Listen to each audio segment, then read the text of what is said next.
financial transactions go through. I appreciate that you are all excited about the session. I need to tell myself that.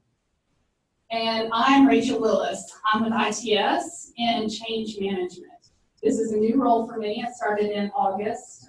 Prior to that, I've spent 16 years at the School of Media and Journalism. The thing you probably know most about Change Management is the CC Info website, and you'll see that throughout the presentation in terms of resources for all these different types of transactions. How many people go to the CC Info website for help? Okay, that's a good number of hands. All right. Hopefully more, we'll have 100% raising hands on who plans to go to the CC Info website by the time this is over. And I have subject matter experts because this, again, is something that I have been learning. And one of the things that we get to do at ITS is work with a lot of the central offices. So Deborah Johnson, who's with Accounting Services, was one person that I talked to. Judy Ledoux in Accounts Payable, and LeVue, who's sitting up here. Woo! I don't have Vetri, right? Krishna, sorry. On the slide, but he was also very helpful. Henry Price, which didn't even go to the budget session this morning. Oh, he's in the back, hello! So if any of you went to his budget session in the morning, you probably got some of this content, but he was very, very helpful in answering some questions. And hopefully if we have questions at the end of the session, these guys will be able to help us out. And Mark Stillman in Purchasing Services. So what we'll cover is the steps transactions go through and some of the biggest barriers to your transactions moving through that process in a smooth way. What we won't go over is we're not going to have a lot of detailed screenshots that tell you what to put in what field and where to click. I'll show you where to find those. That's CC Info, but that's not what we're going to cover. We're going to talk more conceptually here today. Why? Why are we here? I like to think that we're here because we love to do a good job, and really when you're better at what you do and when you know more, you're happier with your job because you have mastery and you have commitment and you have confidence in what you're doing. So I think that's really what today is about, is trying to help people be happier and more confident in the roles that they have. And so the agenda is we're going to go through a basic transaction lifecycle, then we're going to get specific by the different types. Then we're going to talk about where you can get help in addition to these lovely folks. There are some other avenues for help. And then we're going to try to save the questions until the end, just because we're recording the session.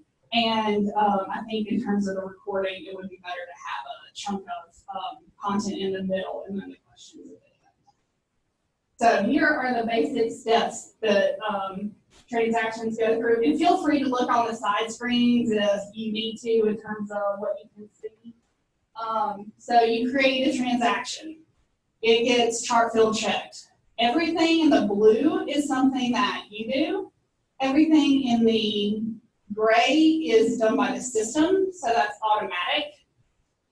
And then everything that's green is done by central office. That coloration will persist throughout the slides. You'll later see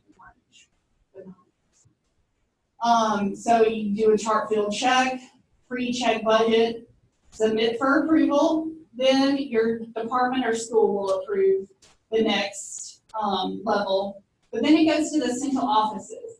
And this is where each transaction has a different central office that's the place that approves it. And you might go through layers of approval. And we'll talk about that with each type of transaction. But you might go through OSR if you're working with a sponsored project and then go through purchasing. So you might have layers of approval that you have to go through. And then the budget check is in the system, and then the transaction post. So that's just a very high level overview. So the two things that really get people, combo edit error, and we'll talk about that in just 1 second. And the other thing is insufficient information provided to central offices. We'll talk about what that information is with each type of transaction. So this is very small, and you're not meant to be able to read this, The slides will be posted on the site, as will the recording. So you'll be able to reference this, but there are several types of combo edit errors, and they're usually things like you're missing required information, or you're trying to put an account code that doesn't match the fund source. So for instance, you might be trying to put food on a state fund that doesn't allow it. So there are several different reasons why you get combo errors, and that's one of the things that can stop you. The other thing that I want to let you know, again, is CC Info has 400 resources. There are one-pagers, webinar recordings. These will all these sessions will go up there, or many of them will go up there. So you can edit, you can filter. You can filter by. You can filter by type. So this is finance. You can do HR, anything like that. Quick reference code, webinar, manual, and you can put in a word and search it. So you can be very specific and get exactly what resource you need. So I'm big on CC Info, obviously. So journal create. So you create the journal. Again, chart field check by the system. You can edit the journal, budget check the journal, submit for approval, department approvers, central office approvers. And so this is where accounting services manages journal creation. And OSR, again, is one of the layers that your transaction may go through.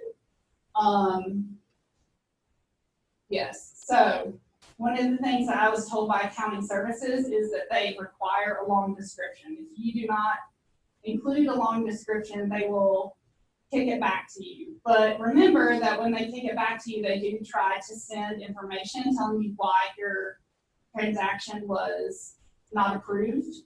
And so that goes back to the edit journal, and then it comes back, it can come back through the system. So you don't have to start over, but if you don't have a long description, you won't get back through the process. You'll have to start over. And typically, I have a timeline in here. It will take a day for each one of those steps. So you'll create the journal, let's say on a Monday, then your department approver will do their thing on Tuesday. It has to go through OSR Wednesday, accounting services Thursday. It'll post on Friday, maybe. So it'll take about a week for something like that to get. And again, so your central offices, they'll look to see if it's permissible. So if you're trying to spend money, again, on something that isn't allowed, that gets held there. The long description, they want to know the who, what, when, where, why of everything. That's because they really need to understand if it is permissible, and without that information, they just don't. They can't make a good decision, so they'll kick it back and ask you for more. So please try to submit a good information. You don't have to submit a lot, but just submit enough so that they understand what you're purchasing, why you're purchasing, how it's going to be used, so that they can make a good decision. And then also include the invoice number in the journal header. This is, again, account codes. There are some account codes that seem like they might be used like fees, but there are some specific fee accounts that only are supposed to be used by OSR. So sometimes that'll get kicked out, and you'll get an email back from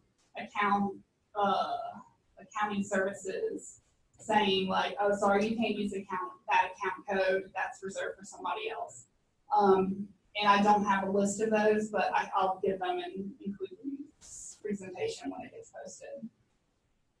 Detailed backup. That's something you'll see throughout many of these.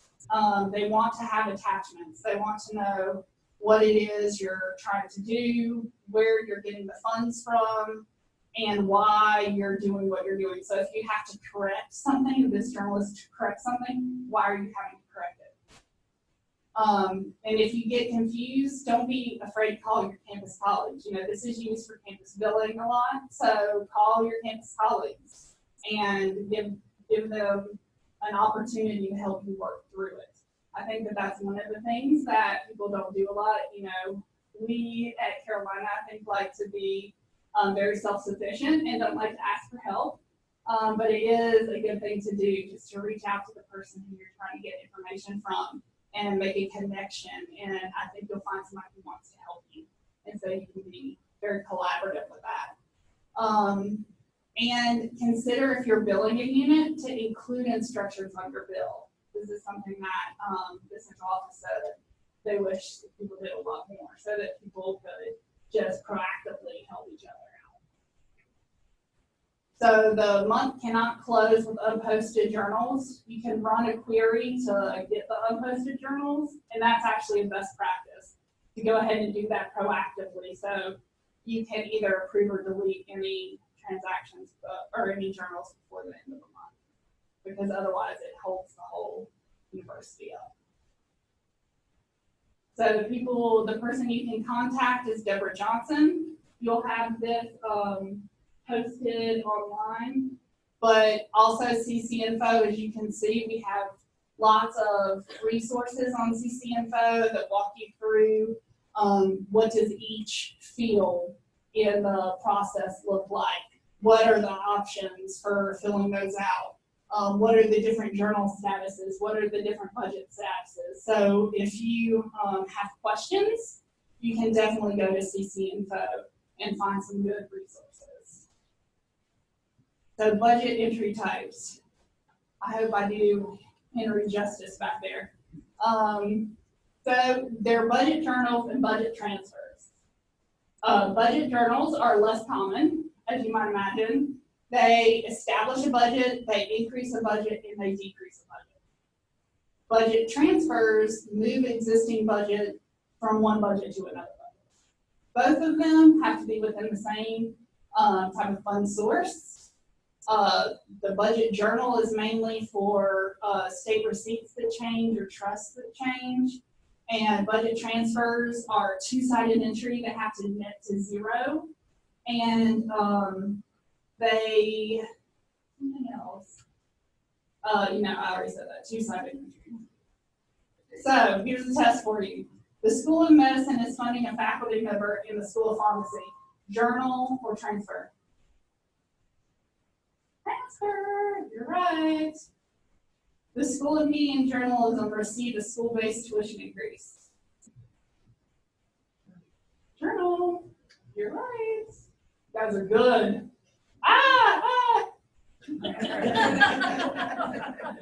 Didn't see that. You're right, transfer. Sorry, I gave up the answer. So budget journals go through, you'll see that many of these things are very similar process until we get to part. Not a similar process. Sometimes. You'll originate a budget journal, you'll do a budget check, submit for approval, the department will approve it, then there are two offices that handle budget journals. The budget office, which Henry represents, handles state, and then accounting services does trust.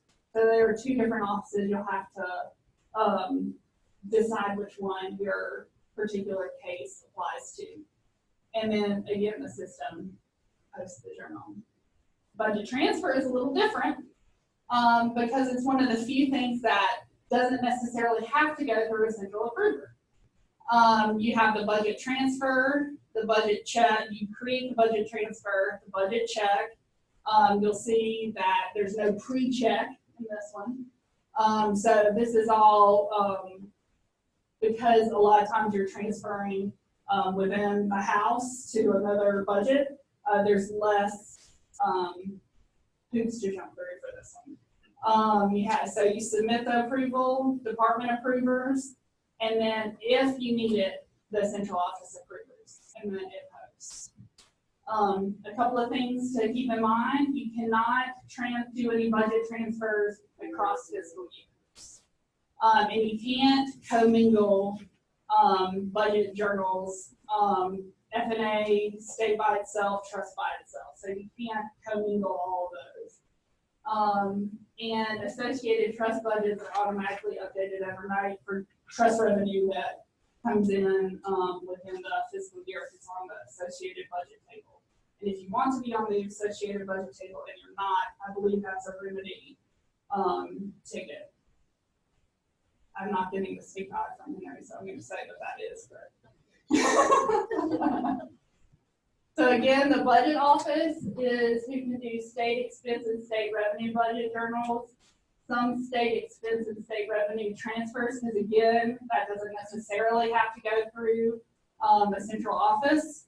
And the contact is Henry Price. He's back in the back, I believe. Wave. Yay, it's him. He's amazing. And then trust revenue and budget journals go through accounting services. And the contacts are there as well. So vouchers. All right, we're changing topics a little bit now. So you create a voucher. Again, that's you. The blue is you, the gray is the system, and the green is the central office. Goes through chart field check, edit voucher, budget pre-check, submit for approval, then it's approved by your department, then it's approved by the central office. Now, there are a lot more central offices that typically get involved in vouchers than in the previous types that we've discussed. For instance, you may have something, if you are a sponsored project, you may have OSR. But if you're buying computer equipment that's going to house sensitive data, HIPAA data, for instance, it may have to go through ITS security. So it'll be layered in, and those people can't review those things simultaneously. You'll get one approval and another approval. So the layers of approval that you'll have will extend your time period between the creation of the budget journal and it being approved. And any of those steps, that person, the central office, can kick that back to the edit phase, so you may get it back and have to provide more documentation. Typically, providing more documentation is one of the many things that they ask for. And again, that goes back to one of our main points, is that incomplete information, insufficient information is the #1 reason transactions don't make it through the process unfettered. So pre-audit, if anything's over $5,000, it goes through pre-audit. Environmental health and safety, if you're buying things that may be dangerous, it's a toxic substance, it may have to go through EHS approval, but the very last approval it goes through is accounts payable. So accounts payable, that's the office that handles vouchers. And then once they approve it, and again, they're the final approver, it goes through a budget check, post voucher, pay voucher, and post payment. We'll talk about that in a second. So here's how the system looks. You may create it on a Monday, and do everything that you need to do. Then Tuesday, the department approves it. Wednesday, you may get your OSR, your ITS security, whatever departmental approval, not departmental, central office approver, and then accounts payable. What I'd like to draw your attention to, though, is accounts payable is doing a lot of work. They work very hard. They do a lot of journal. So I just ask you to understand that when you're asking for questions, and you might end up getting a little delay on an answer. They're going through quite a number of vouchers a day. And then the voucher post. It doesn't necessarily mean it's paid, but it's posts. So one thing that they told me in accounts payable is the comments are very important. Just like the journal headers, the comments on vouchers are essential. Even though they are technically optional, if you provide information in the then the comments for the voucher, you're much more likely to go through the system without any problems. You might include things like, what class is it for? What project is it for? If it's sponsored, is it sponsored research? What PI is it for? Explain what you're using it for. That sort of information helps the central office. And they are really, while you are working very hard to advance the interest of your school or your faculty or your dean or whatever the case may be. Central office is really making sure that we're honoring the source authority and the fund authority and making sure that we're compliant across all these different areas and trying to do right by the university. So there are two different pieces to the puzzle. And if you need a check, you need to write in the voucher comments check report, please. So UNC uses the net 30. Is everybody familiar with what the net 30 is? Yeah, so they pay on the net 30, but you don't have to do that. But you need to go in and change the payment due date. So I've put in the steps for that here because I think that's so critical, and to let you know that when you go through those steps, you need to make sure that you don't save the voucher before you reset the due date, because that feature only works properly if you reset the due date before you save the voucher. So that's a place where I think some people get a little stuck. So there is a way that you can go into the system and fix that yourself so that the payment comes out at a different time. Again, you want to include in the notes why this is important. We have a student who needs to arrive with this check in New York City for a trip. So you want to make sure you let them know you need to check, and you let them know when it's due. But there are some limitations. I'll go forward one slide. Checks are not printed for the first 5 days of the month. So you cannot get a check. If you urgently need a check and you submit it on the 2nd, you're not getting the check for the first 5 days of the month. That's not possible. So just keep that in mind when you're planning. You can see the approval history. And again, for independent contractors, you want to make sure that you're attaching the correct documentation. Go back to the slide. And this is, again, about attachments. Using good naming conventions is important. To have as much, sort of like when you get a subject line from somebody in an email and you can see what the email is about from the subject line. Don't we all appreciate that? So you get the gist of it. That's sort of what we're saying in the attachments. Make sure you put enough information in the file name so that people can understand it. And voucher attachments are only available for 90 days after payment for people, for departments to see. So just make sure you keep your own records. And speed chart is a very useful thing to use, but you want to make sure that you adjust your cost codes, because you don't want to use a speed chart and then have additional cost codes that you don't need to be attached to that transaction. We're going through that. Oh yeah, and so again, CC Info, I'm always going to say it, it's a great resource. It has a lot of good stuff. It especially has a lot of stuff about vouchers. But again, they have a team of 4 people, and each of them try to do 200 vouchers a day at least. That's a lot of vouchers. And they did 250,000 vouchers last year. That's a busy office. So just keep that in mind. They're working hard. So purchase requisitions. We're almost done, people. We got 2 more. It's this one and one more. So purchase requisitions, $5,000 and more, or a vendor that requires a PO number. That's the reason why you would do a purchase requisition. It's a good practice to go ahead and talk to a purchasing agent before you start the transaction, just to see what the process is, and they have those available. You can find those through the purchasing engagement tool, but that's a best practice. So there are sort of 3 types of requisition, only 2 that you should participate in. The first one is if competition is available.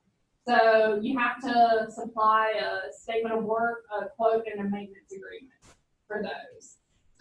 If you don't have a good quote, that is going to cause a problem. So what they look for over there is they look for a quote that has all of the fees included. So they see if is a shipping fee, or if shipping says 0. So there's some sort of shipping indicated.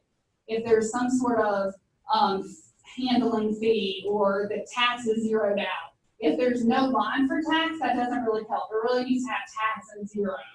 So they need to see exactly what that is going to look like. And it also helps them provide apples to apples comparisons.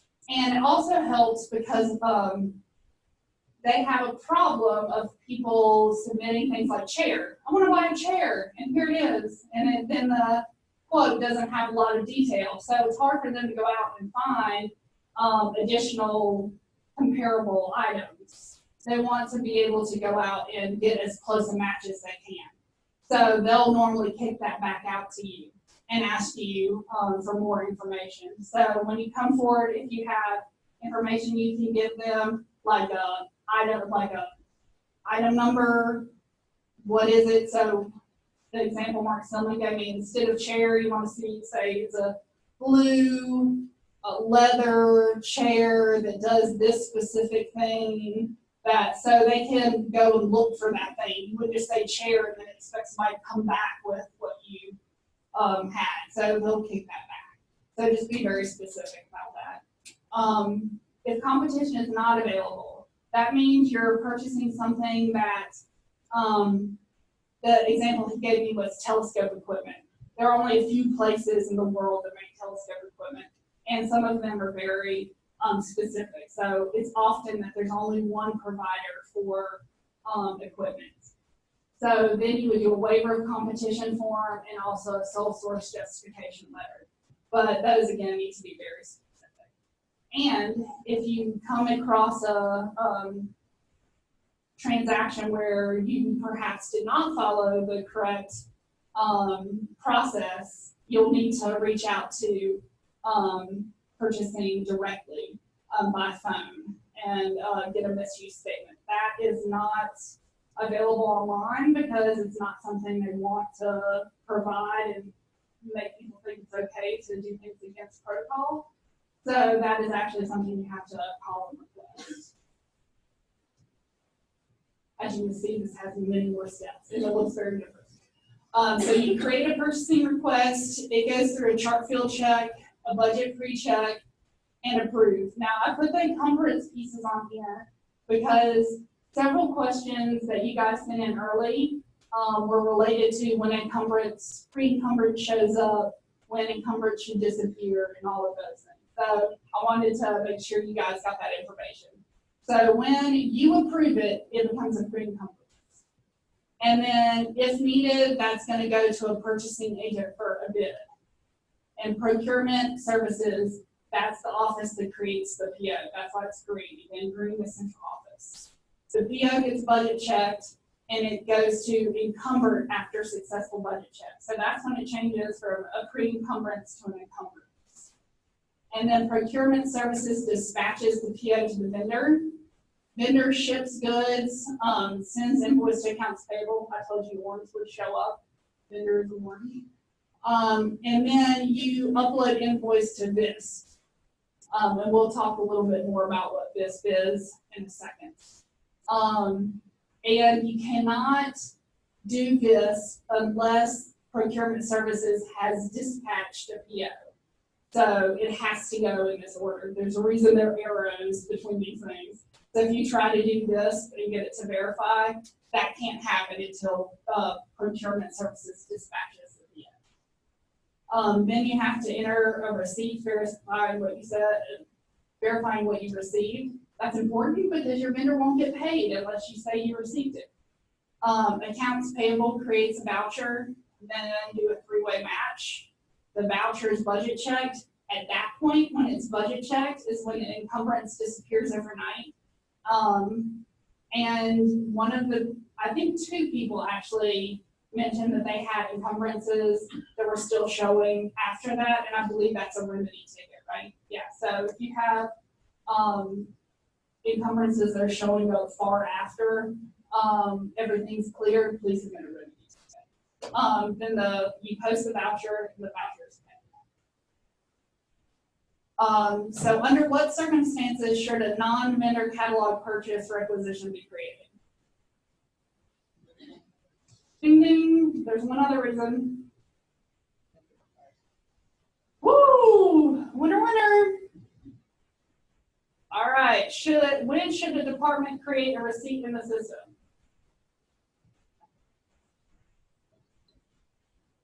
What'd you say? I didn't hear what you said. After you receive them.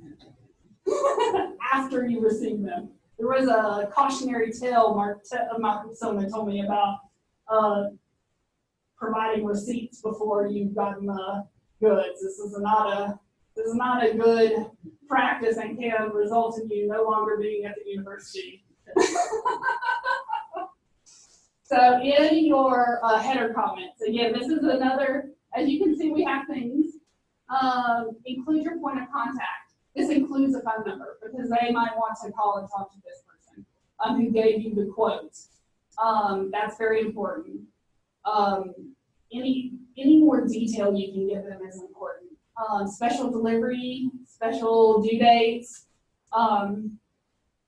Mark said special bonus points for anybody who includes the two-digit vendor address code, which populates when you create the requisition. But you can see address is important. Special delivery instructions. Make sure you have the point of contact, address code. Location is really important. It matters. Some vendors have multiple addresses, so you need to make sure you have the right vendor. This is something that happens a lot in the system because people just check the first. Oh, Lenovo, that's it. But it might not be the right one. So that's a place you can really get help up. Ship to location, be specific. You know, university doesn't cut it. You laugh. Receipts matter. Again, the vendor won't get paid until you submit a receipt. And VISP. So you're going to upload an invoice, a PO number, your contact information, and the vendor contact information. And you want to make sure you have accurate line payment instructions noted on the invoice. So there are very specific instructions to go along with making sure your invoice gets through this. And again, there are, as you guessed it, resources on CC Info that can help you through this process. And the one in the middle shows you a little bit of what is in a lot of the manuals. You get screenshots, they circle a button, they tell you exactly what the button does, when you should push the button, when you should not push the button. It's very detailed. So if you're ever uncertain about something, please look on CC Info and you'll find a job aid for that. And purchasing team can help you, and also Mark Silman. You can contact him directly. He does prefer to work by the phone. I will just tell you, it was hard to get him to correspond with you. Vendor catalog. We're in the home stretch. This is very short. There's a lot of gray on this. That is because this is a very automated process. Gray is everything done by the system.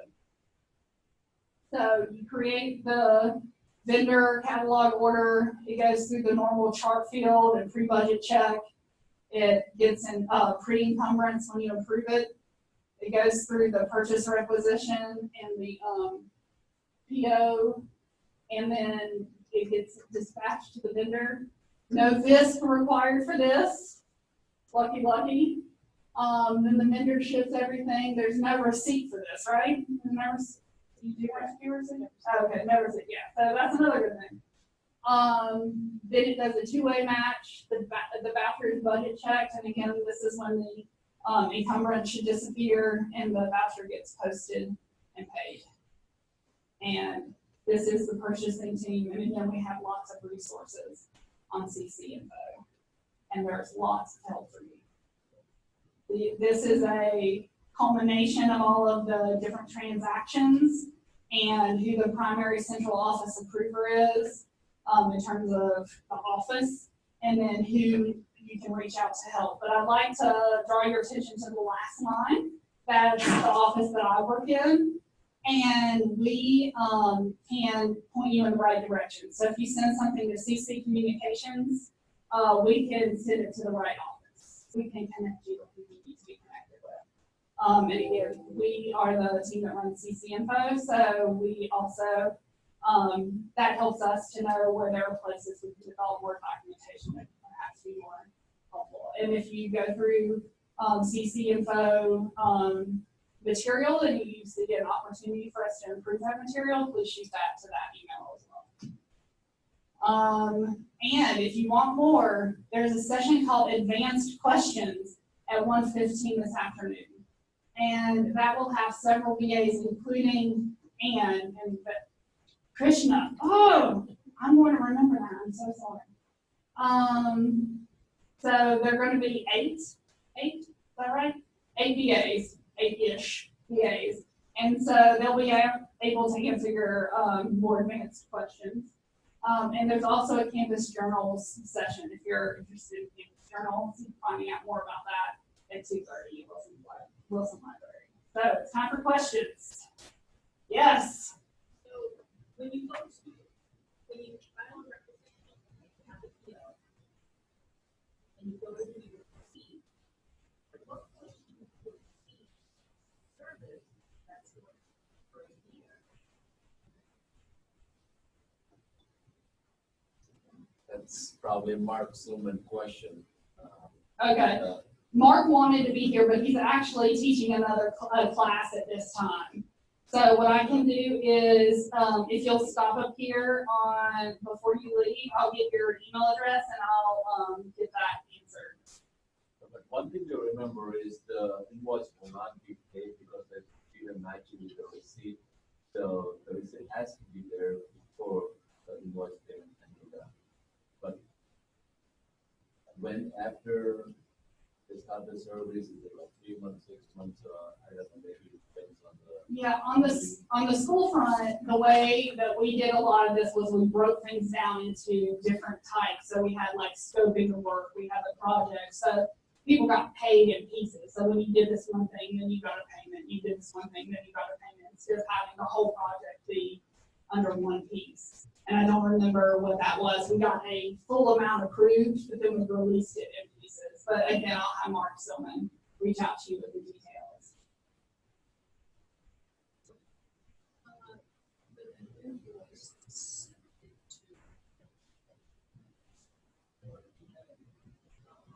Does that automatically generate email to, I guess, it's literally document receipt? And I don't. So after the voucher is submitted and say there's no receipt, it goes through a matching process on a daily basis. And then if it is not matched because it is missing a receipt, then there are queries that are generated, and each department can run their own queries. I'm not sure about that. I don't think there is an email that says the receipt is why.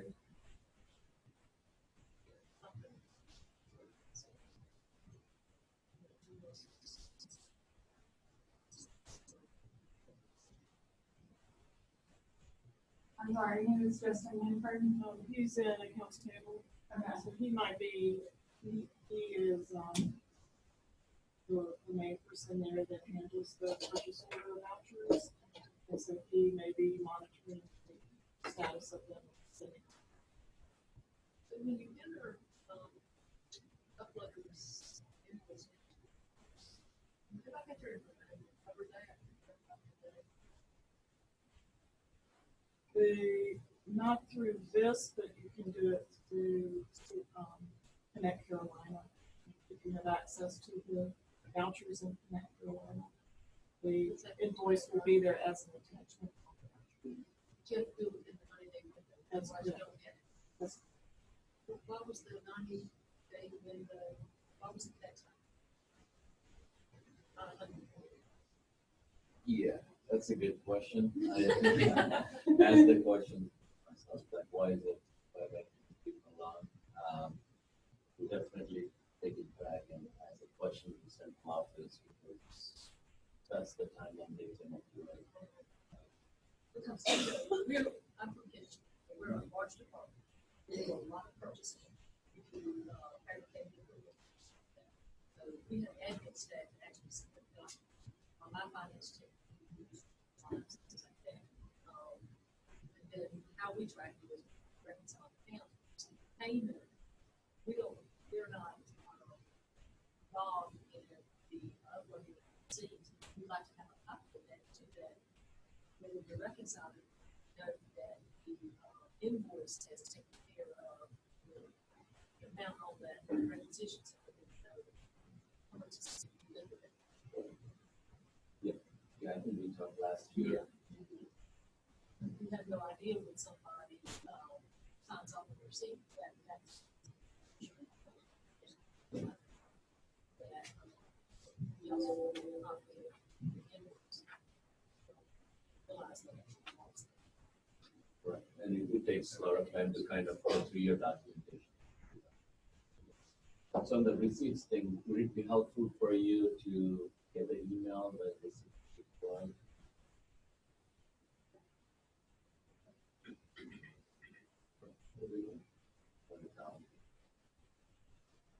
I think there are multiple ways to go ahead and see.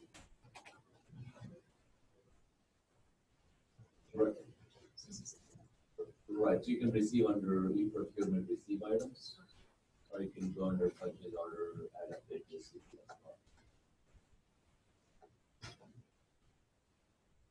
Yes.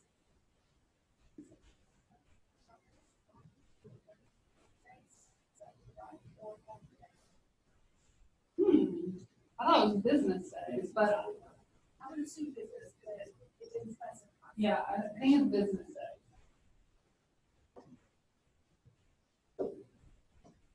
Other questions?